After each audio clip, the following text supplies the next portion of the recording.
if we go hunting next month in the place that we have decided to go hunting, we might need to bring a lot of water too, not to make it heavier, but to put out the fires that would be burning all around us, ideally. Let's say there were no fire regulations or like no forestry services closing the forest because of the fires. Like if there were no rules and the fires were just burning and we were like, hunting I think there it should anyway. Be. So if the world existed as I wish it did. Okay, maybe that'll be a series. We'll just like suspend disbelief and it'll be Steven's reality.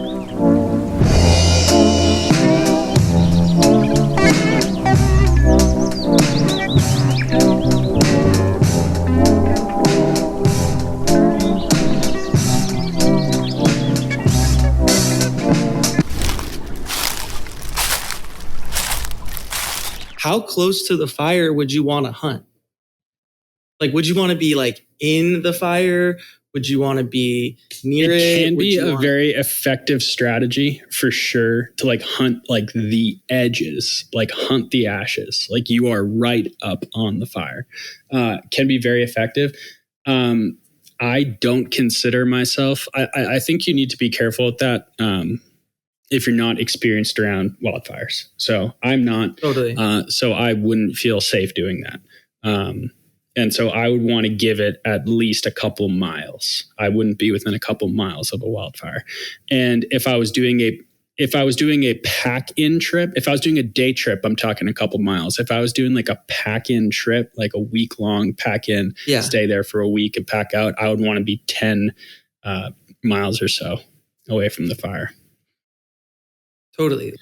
Yeah, I was just been reading the fire reports and they're so detailed in the way they kind of talk about the different things that are happening, like the microclimates of the fire, like less smoke today or more heat, less clouds, like increased wind. There's just so many factors going into modeling those fires. It would be pretty, I'm sure there's apps or there could even be more technology that would like allow you to really plug into each fire and see it like a mini storm or something on Weather Channel. For sure. But do you think it's cruel to hunt animals so close to a fire? Like I've just heard people who are fighting fires or who live near places where there are fires and they're like, there were animals running every which way. Like down the road was like a whole like parade of mesocarnivores and deer and rats and birds. Like is that, I guess that's downwind of the fire, where what you're talking about is being like at the edge of the ashes on the other side? No, I mean, fires are going to displace animals, right? Yeah. So, and one thing I think a lot of people don't understand is that very rarely do animals die in fires. Not saying it doesn't happen, but they're very keenly aware of their environment. They understand what's going on. They're evolved to handle fires. They evolved on a fire landscape. So they don't, but yeah, I mean, obviously that's why hunting the edges can be so effective, is because you've got a huge fire and all the animals that are displaced from there are on the edges. Yeah. And like, do I think it's cruel? Like, I guess I just like don't think in those, like, I don't think that the deer would like to die any more or less in that circumstance than another circumstance where there isn't a fire. Maybe cruelty isn't the right word for that, because it's maybe more like, is it sporting or something? But that's a different word with a different set of connotations. Yeah. And I mean, think of the risk that someone who was willing to push the edge, or think about the woodsmanship that someone who was willing to push the edge and hunt at the edge of that fire, right? Like, you could call that very sporting, requiring a tremendous amount of woodsmanship and skill to execute a strategy like that. So, I wouldn't think any less of someone who killed an animal with that strategy than a different strategy. Can you imagine California Department of Fish and Game, U.S. Forestry Service offices in California, even like search and rescue operations in the fire departments? Like, they would probably be so nervous to allow someone to hunt so close to a fire, unless it was like a giant fire and you were like on one side where it initially started and it was burning the opposite direction. You know, because I feel like so many of these forest closures that are threatening our trip to NorCal in a few weeks are because they don't want to deal with having to rescue someone who maybe isn't a good woodsman or not aware of fire dynamics, or who decided to go hiking in an area completely oblivious to the fire, like having to rescue those people, you know? Yeah, I understand that. But I don't think that that's your job as the Forest Service. So like, it's not, and put out a warning, right? Maybe educate people about the dangers of fire or how to be smart around fires. And maybe don't assume that I'm a fucking idiot. Right? Like, and if I am an idiot, then that's on me. But like, don't just like, oh, he's a fucking idiot and I'm going to need to tell him how he needs to be safe. Like, I just don't see that as your job. No, someone recently told me a story of this guy in like northern, like New York in the Catskills or something. I can't remember exactly where it was, but he got lost in the winter doing some like kayaking trip on a river and had to be helicoptered out and had this, were you telling me this story actually? He had to get packed out again. Yeah, he had to get packed out again. Oh my God, you were telling me this story. Was this in Maine recently? I don't know if I was telling you this story, but I think we might have talked about it. So he had this button that he could press that would get him helivac'd out. Yeah. PLB. So we'll have one with us, InReach Mini or an InReach. Cool. And so it's something that you can just press a button and you'll be rescued? Yep, helicopter's coming. But it costs money? Oh, yeah. Wow. I mean, you can buy helicopter insurance. I do. But you're still going to be on the hook for tens of thousands of dollars.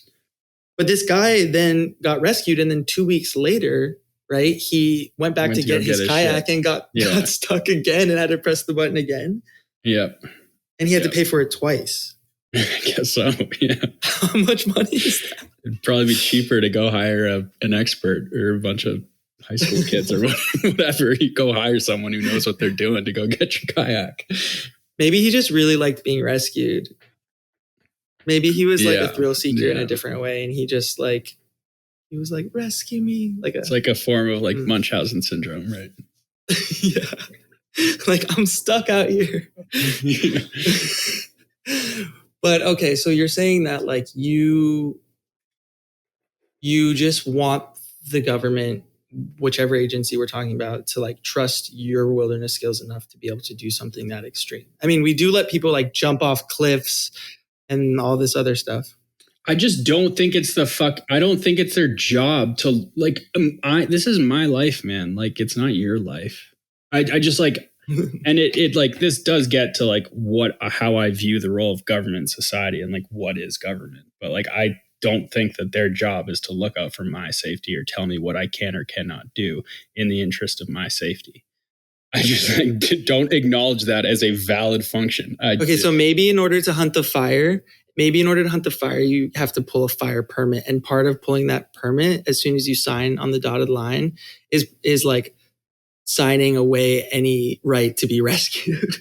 But you already do sign off that right. It's not the Forest Service job to keep people safe. Dude, okay.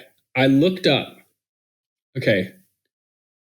Okay, let's see. Your fire permit, I guess. I'm not a big fan of permits to access lands that me and you own. Like, the Forest Service doesn't own that land. People do.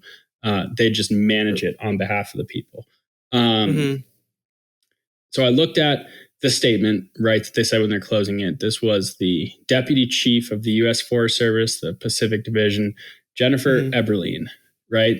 It says, these temporary closures are necessary to ensure public safety, as well as reduce the potential for new fire starts. And so I looked it up, like, what is the Forest Service? What's their mission statement? What were they established for? Yes, research. So they're under the Department of Agriculture. They manage 193 million acres of land. And they essentially manage those lands for multiple use and to, in the interest of like having productive forests for a variety of uses and applications, including hunting. So the mission of the Forest Service is to sustain the health, diversity, and productivity of the nation's forests and grasslands to meet the needs of present and future generations. Where in that does it say we need to look out for people's safety? I don't acknowledge that as a legitimate reason for closing my lands to me. I just think it's ridiculous. Yeah, I'm now like thinking about where like you park at a Forest Service trailhead or something. There's all this information about like beware of rattlesnakes, like watch out for bears, keep your food in, and all of this stuff. So, and they also do like maintain the trail systems and stuff. I wonder if they've been sued a lot. Like, is it possible for someone to get hurt in a U.S. national forest and be like, I want compensation from my government because I hurt myself and they didn't tell me that was possible or something? I mean, the lawyers have ruined just about everything, so I wouldn't be surprised if they've gone to the Forest Service now too. But yeah, I mean, your point is very valid. Like, so if beyond the mission that they have stated,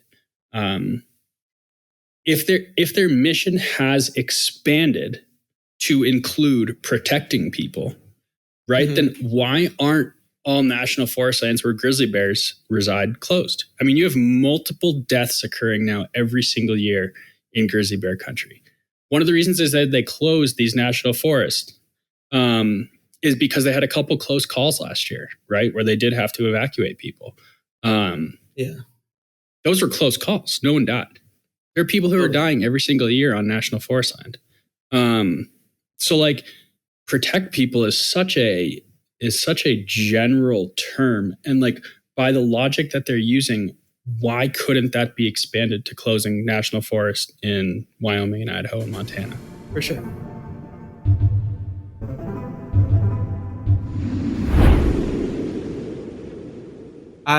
For one, I just am really interested in your passion to, and maybe I'm overstating this, but to like want to hunt near fires or to like interact with fires in a more experimental way, because I do think they're just kind of going to be more of a factor in the future of like being in the outdoors, especially, you know, as temperatures rise and droughts continue, whatever. Like fires are around and they're disrupting our summer. So I don't know, I thought it was cool that you're interested in thinking more about fires that way. But I also am just like wanting to get into the reality of what's going to happen with our trip in like 2 weeks. Like if you think we're going to be able to go or not, or like also just like, yeah, if we can't because they closed the fires, that's such a bummer. I mean, because they closed the forests. Yeah. So fires are what have you learned? Amazingly misunderstood. First of all, as a hunter, any hunters out there, if I can give you one tip, it is hunt fires, hunt burns. The reason is because it clears out the understory and allows new growth to pop up, which are the most desirable, the most nutritious food for deer, elk, bear, just about any game animal that you can think of, right? So, and in addition to that, you can see through it, right? So you can cover a lot of country in a burn. Anyone who's hunted out west knows, you know, if you don't know what you're doing, just find an old burn and get moving, and you'll probably do okay. But so I wanted to understand basically in this discussion, are there more fires now than there were before? Are fires increasing? What was it like pre-European contact? Like what's like an ecological baseline, if you will? And basically what I've found is that fires are critical and integral to Western ecosystems, right? And they always have been. All of the species that exist on our landscapes out here in the West evolved in the context of fires, and in many cases are dependent on fires.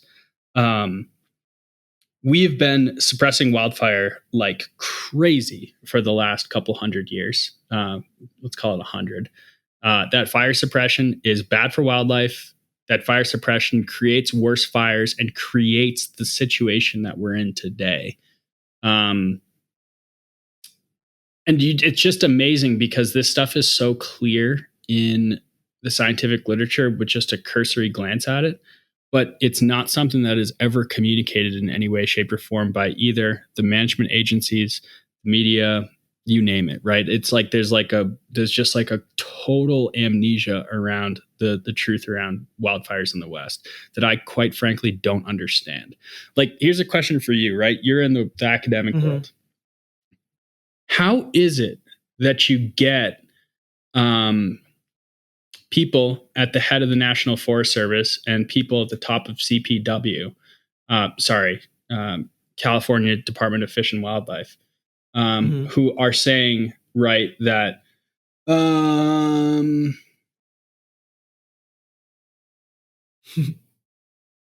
what did he say? Your head there.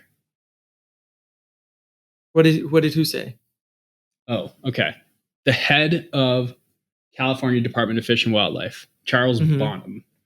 We have a public safety emergency and an environmental crisis on our hands with these wildfires. And we thank you for respecting these closures and allowing firefighters to help protect our wild places. Like, it is the exact opposite of that. Like, it not only is that not true, but the exact opposite of that is the truth, right? Like, so what is the exact opposite? In the literature, right? And anything you read, there's almost a direct equivalency between burns and ecological health, right? Like, you can even one of the ways that people measure ecological health is fire frequency, more fire being better, right? And now they're saying that this is somehow an environmental crisis and firefighters need to go help protect our wild places. Like, how has the academic knowledge become so discarded when it comes to communications from the Forest Service and California Department of Fish and Wildlife? And I'm going to point the finger at you here because our educational institutions are clearly failing us in one way or another, because these people at the heads who presumably should be experts on these topics have no fucking clue what they're talking about, or they're just being purposely disingenuous. I don't know which is worse. So I think they're not being disingenuous, and I think they're well informed. But what they're experiencing is a kind of like cognitive dissonance between what they know to be healthy for forests and what they know to be practical for a current kind of regime of housing and infrastructure and inhabitation of humans of the natural world. Like, these people are being threatened by the fires, right? Who live in these areas. So exactly. I feel, so it is and also air quality is being affected. And, so there's all of these things that fires contribute to damaging human property, human health, and whatnot. And even though disagree. I think that even though a lot of these people know that it's healthy for forests to burn, it's hard to sort of square that with the human impact. Especially when things are all out of balance right now. Totally agree. Don't call it an environmental crisis, and don't talk about putting out these fires in order to protect our wild places. The environmental crisis is the continued suppression of these fires. Absolutely. Protecting our wild places. But okay, just don't talk to people like this. Like, be honest in your communications. Like, the environmental crisis is also caused by these very, very, very, the environmental crisis is also caused by these very practices, right? So it's like, instead of saying it's an environmental crisis, we're helping fix it. It's kind of saying this is an environmental crisis that we created and are perpetuating in that language in a way. No, they're not fucking. That's not what they're saying here. They're saying. You're right. Like, duh, like, fire bad. Like, I don't want to be in a fire. That must be bad. Like, it's like they're talking to us on that wavelength. Like, so, but I do wonder if that's a situation, right? If fire suppression has gotten so bad that now, and people have also, like, during that period have moved so far into wild lands that in order for a more healthy fire regime to establish itself, like, all these people's homes are going to have to burn. Yes. Or a lot of people's homes. But okay, here's the thing that people don't want to acknowledge is this is a human problem. It's people don't like the fact that they moved into a landscape that's supposed to burn according to this journal, Park Science, right? Where is it? It's like every 2 to 10 years, or at least that's the basal rate. That is the rate that the landscape evolved with. Right. And so you moved there. This is where you live now. And it's you don't want to acknowledge the fact that you're the reason that we're unable to have healthy ecosystems. And so what do? You blame the oil company, blame climate change, blame drought, whatever.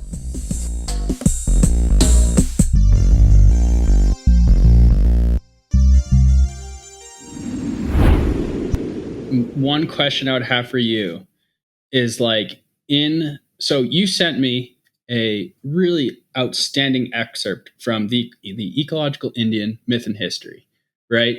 And you say that you teach this in your class, and this describes beautifully. It talks about Native Americans' use of fire in managing landscapes, but it also talks about a lot of fire history and how critical fire is to Western ecosystems.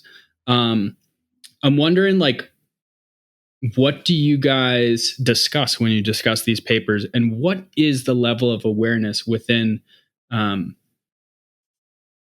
ecological groups and academia about A, how important wildfire is, and B, how much damage we're doing by continually suppressing these fires?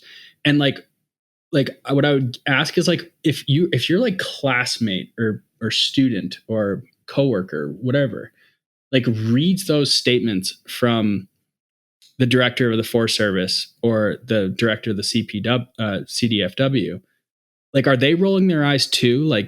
Do they understand this stuff that we're talking about, or is it taught in from a different perspective? It's a really good question. So I think what you're getting at is that there is a pretty big divide between academics working in university research settings and federal or state departments of resource management. And there's some feedback between the two, right? I collaborate sometimes with National Park Service in Los Angeles. Other scientists do as well. But it is a kind of complicated dual approach, right, to understanding the natural world, because each sort of organization has its own constraints and limitations, right? The university can study what's going on in nature and has for a long time, but historically has not been that interested in, okay, how do we apply this knowledge to communities? How do we recognize Indigenous ecological knowledge and Indigenous history, right? The scientists who are studying nature are just this is what's happening, right? But they don't really always know what to do with it. And I think and that's coming to change. I think a lot of academics are increasingly interested in applying their knowledge and community outreach and public science and whatnot. But then on the other side, and I'm still kind of new to this dynamic as well, because I'm just a PhD student, but I do think these departments of Fish and Game or Forestry Service have their own in-house scientists.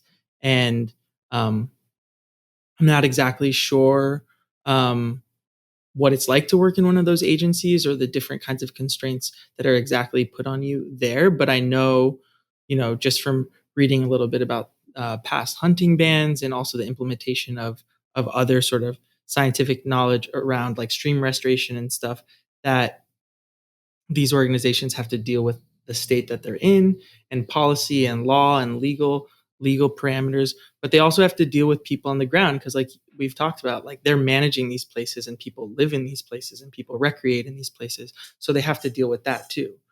So I'd say on one side it's very applied and on one side it's very pure, and though each are trying to move towards a mixture of both, I think there is still some dissonance between what we know and what we're able to implement because of politics. Yeah. I think that's a very good answer. I think it's encouraging in some ways to hear that, you feel like that divide is being bridged to a certain extent, right? This paper that I read was actually put forth by the National Park Service, right? Looking at two national parks in the Sierra Nevadas, the Yosemite National Park and Sequoia Kings Canyon National Park. So they're, like you said, they're doing some science as well. But I guess like my question is, so you're on these campuses. I'm sure that fire is something that has come up in your discussions, right? Yeah. With the people that you work with. How are fires viewed when you're at the, you're in the cafeteria shooting the shit with your buddies?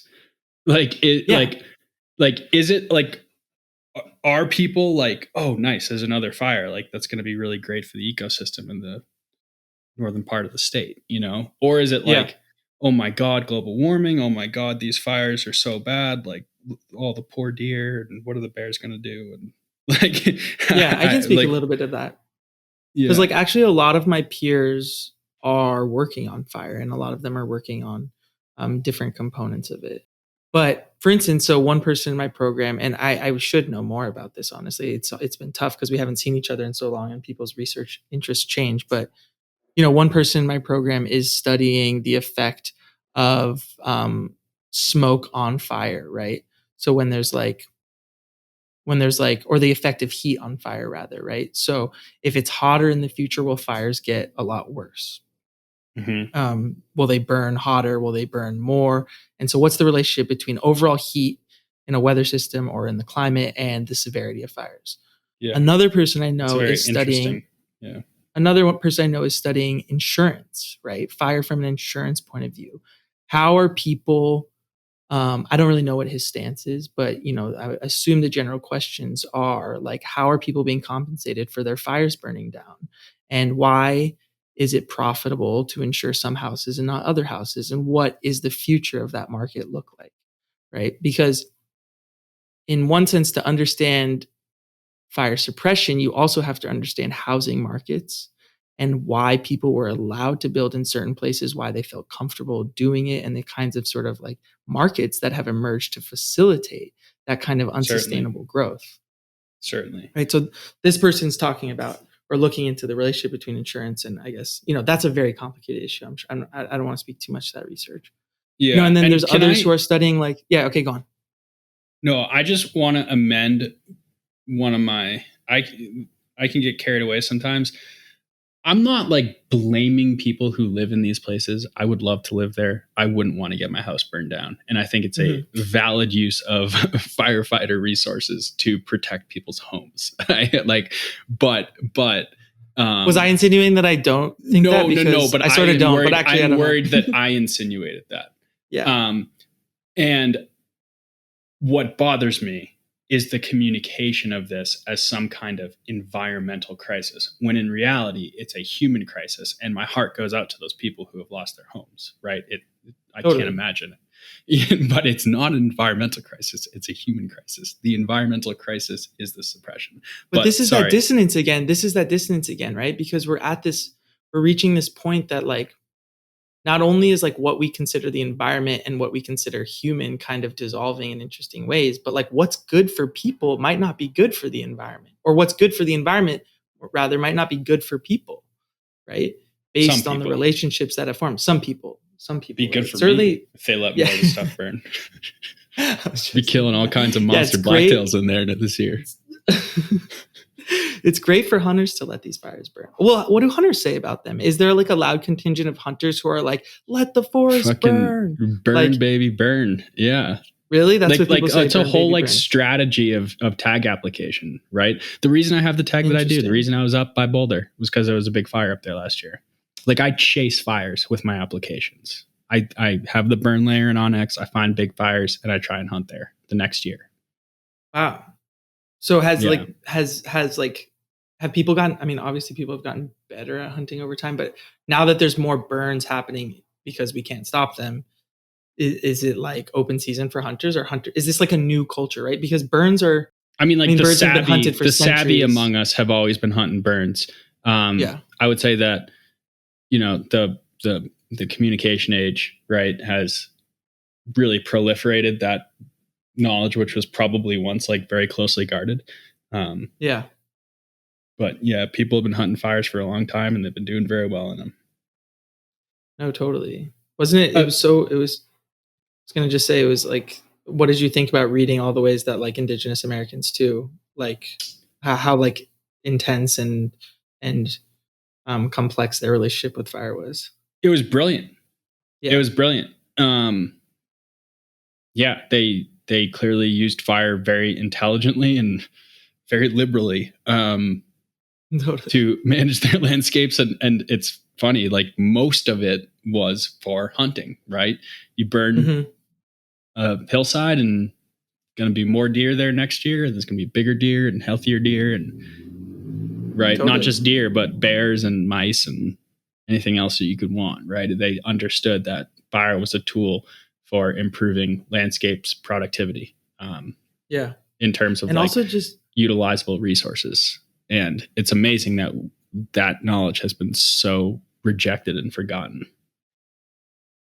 For sure. And to me, it was really interesting to think about how they were introducing this like seemingly chaotic force into their environment, but like for the purposes of being able to like better predict the resources that would be made available to them.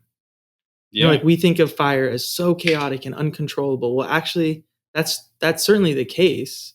And it oftentimes even did get out of control for Indigenous Americans. But there was also this sense of it being a tool to understand like the cycles and the predictability of certain micro ecosystems or areas or whatnot, or even to corral buffalo into like the center of a ring so that then they could kill them, you know, by other means.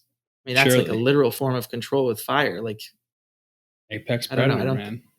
That's like some apex predator shit right there. Now the fire's just in the gun. Yeah. It was burning in a circle around the buffalo. I'd rather get shot with a gun. That sounds like a horrible way to go if you're that buffalo. I'd say put one through my lungs and see you in the next life, please. Well, I don't remember. Was it saying that they would actually burn the buffalo alive, or they would just like corral? No, but I mean, think about like the mental anguish that buffalo experienced before it died, probably for hours.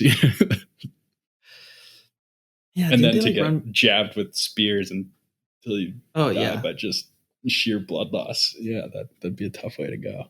But yeah, no, brilliant. And it's like I said, it gets back to my apex predator comment, right? It's just there's no comparison.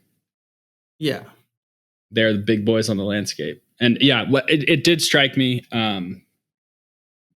I would love to become more educated on Native American practices, land management strategies, culture, all that kind of stuff. I'm not as educated as I would like to be there. And it seems like you have quite a bit of knowledge in that area. So I'd love to explore that with you someday.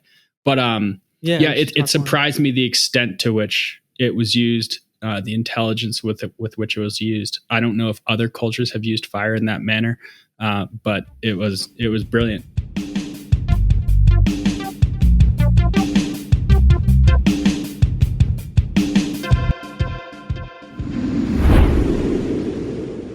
You used this term earlier, ecological baseline. I don't remember exactly what context you used it in, but I think it was talking about fire. Yeah, like what, like the amount of fire, I guess, that these.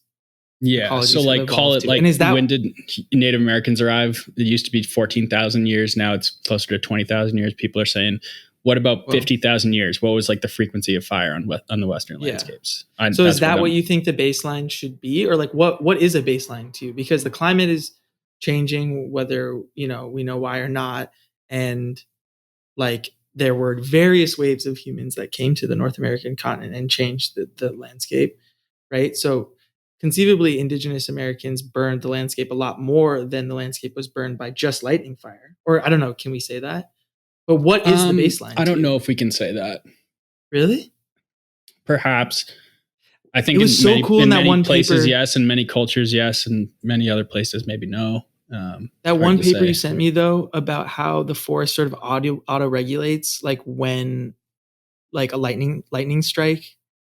You know, and how so much more would have burned, but because so much more had burned, future lightning strikes would be less likely to ignite the forest. Yeah. You know?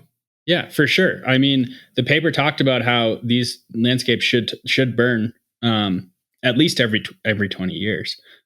You're talking about in some of the communications that have come out from the Forest Service, right? A lot of these landscapes haven't burned since the 1930s, and they're talking about the amount of fuel load, and they just can't handle it. Right? It's just a conflagration. It just is totally unmanageable because of the lack of fire. And yeah, if we had let the fires burn, or at least manage them in semi-intelligently instead of just putting everything out, right? We would never have this because, like you said, it would have auto-regulated, right? These things auto-regulate themselves. If a place burns, it can't burn again because there's less fuel. Although interestingly, the Monument Fire, which is bumming our chance to hunt up there above Weaverville on the Trinity River, that Monument Fire is burning in the same shadow of a fire that I think started in 2013 or something, or even later, right? North of there. The Trinity isn't it burning within? I don't know. Isn't the Monument Fire burning within? I feel like it is. I've been reading that places. I don't think so. But I feel like that would be crucial. There might be. Oh, there is some overlap. Whoa! The Monument Fire grew. You see, they're able to stop its eastward movement towards Weaverville. It's pretty much burned out there, but now it's growing to the west and to the north. They're trying to stop it. It is burning now into a former fire, and I promise you, it's not going to have nearly as much steam once it hits the Salmon River Complex fire of 2020. Right, that's the auto regulation feature there. Yeah, but so wait, what map are you looking at? My Onyx. Oh, really? Along Route 299. You can see past fires on Onyx? Yeah. That's why I've been sending you all the areas that we're going to hunt. They're all of course. I need those layers. That's super important. I thought maybe you were just looking. I'm never going to have us hunt in an area where there wasn't a previous fire. Especially in California. And then, but what isn't there this fire underneath it that's like you see that to the north as you get further into the Trinity Alps? Yes, but not along 299, which was the heart of the Monument Fire. It doesn't look like to you like there's another color under the red. I know it's like, watch. If you go to, let me look. If you go to map layers and turn off active, yeah, that big fire burnt. Oh, maybe not. What is that color then? It's just like a light. Oh, yeah. So that's an old one. But not that old. How old? 2008. 2008. That's old, man. That's like older than the average fire time. But yes, your point holds. It's not that long ago, though. It's 2008 is pretty 2008, long ago. What is that like? For these landscapes? 13 years, it's a thick forest. Yeah. I mean, it's true. And I'm sure it still stands that a lot of the most intense fires are burning like places that haven't been thinned in a really long time. It's going to lose steam as it moves to the north because the fire that we were or at least one of the fires we were going to hunt was 2015. Wow. I'm just imagining all of these fires in this area, like 2008 and then 2020 and then, or 2017 and then the one in 2021. Like this is like a river valley that's divided by water. And I could imagine because of that division that there would be like some kind of regular cycle almost of like, first there's a fire in this quadrant between this river and this river. Then there's a fire in this quadrant between this river and this river. And then, you know what I mean? Like how it would kind of like move around in these various watersheds where like game would just be like traveling in a whirl, like a swirl, across the landscape, kind of living in more recently burned areas. They do. They chase that stuff. Yeah. But yeah, in the paper we talked about, right, it talked about an 11-year period and they did modeling work. And if it hadn't been for suppression efforts, pretty much the entire thing would have burned in 11 years. Like these things in 11-year time frame, they should all burn. Just by lightning.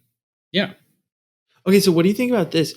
Lightning caused fires historically, or indigenous people with sort of very sophisticated fire hunting cultures would start them intentionally. But today we have like so many random ways that fires can start accidentally. like PG&E, for instance, Pacific Gas and Electric, having wires Yeah. above ground Yeah. all over the dang forest Yep. to bring people electricity because it's more expensive to put it in the ground and have it above ground. Yeah. Right. So we're even battling ourselves even more. Not only are we letting the fires not burn so that we build up these huge haystacks, but we're like also making like our own, we're causing our own fires to start accidentally probably more often than ever, no? Correct. Yeah. And I would say if we were here sitting in a situation where it's like, okay, now we are burning these forests at a greater frequency than baseline, right? Like the way that this is quantified is with FRID values, right? Yeah, I was looking at that. That was interesting. The FRID index. And if we were getting essentially negative FRID indices, which is these things are burning more frequently than they should, I would say, yes, Chase, you're right. We have a problem. We need to suppress these things. But that just isn't the case in any of these landscapes. And until that is the case, I'm not really going to worry about that, the human caused fire. Okay, good point. Good point. Right. But even with but if we get to that point in the future, we're still behind the 8 ball, right? Like, we love fire so much that we're burning everything all the time. And now we have a different problem. Yeah. If we get, and that could be a problem. I acknowledge that as like a legitimate concern that like in an alternate universe could happen and be an issue, but it just isn't. Oh my gosh. Where we are right where now. This planet really literally becomes a fireball. Yeah. Yeah. But I mean, it is true that most people think there are too many fires right now. Like if you would poll average Americans, they would be like, this is a catastrophe. Because of the media. And it's just like, you'll learn as time goes on. I don't have hold the intelligence of the American public in the highest regard. But it's just like very simplistic thinking, it's like, I wouldn't want to be in that fire. Therefore, it's bad. Like it's not hard to communicate to someone that like fire is bad. It's like I think it's like to a certain extent like a baked in fear. We're hardwired to be afraid of fire. For sure. All right. Well, onto a practical note. Did you notice that the Forest Service, they're really making it hard on me. The Forest Service closed their public lands until September 17th. Does that date strike you as noteworthy? Was that the day we were going to meet up there? Let me see. I have it in my schedule. That's the day before the general firearms season. One day before. The general firearms season in California. That's promising that they did that at least. Yes. Well, I am super skeptical. This is another conversation. I think one of the reasons might be that they just don't want people to hunt.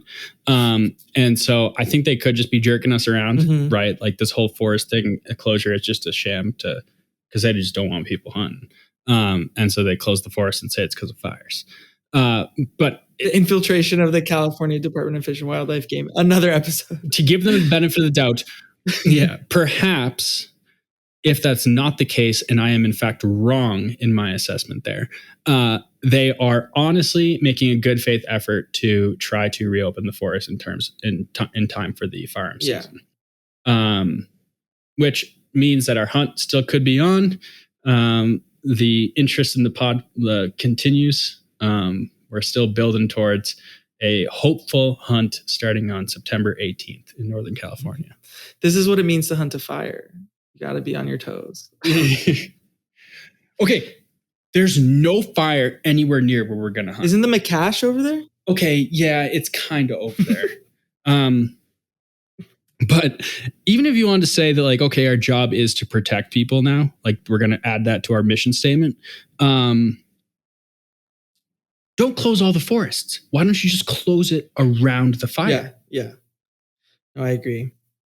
I mean, the other thing is the roads up there are tricky, but I feel you. Like, I see where we're going all the way up here in Siskiyou. Those controlled. Wait, is that the burns that you want? We're going to need Route 96. Yeah, the roads. And Chase, don't tell people where we're hunting. You can't say where we're going to hunt. That's like a big no-no in the hunting space. Yeah. But like, what I can't even say like the county or the mountains. No, you can say in Unit B1. Unit B1. Okay, B1. B1, y'all. You didn't hear that? Okay. Northern B1. By the time you're listening to this, we'll have already like either shot a bear or not, so it doesn't matter.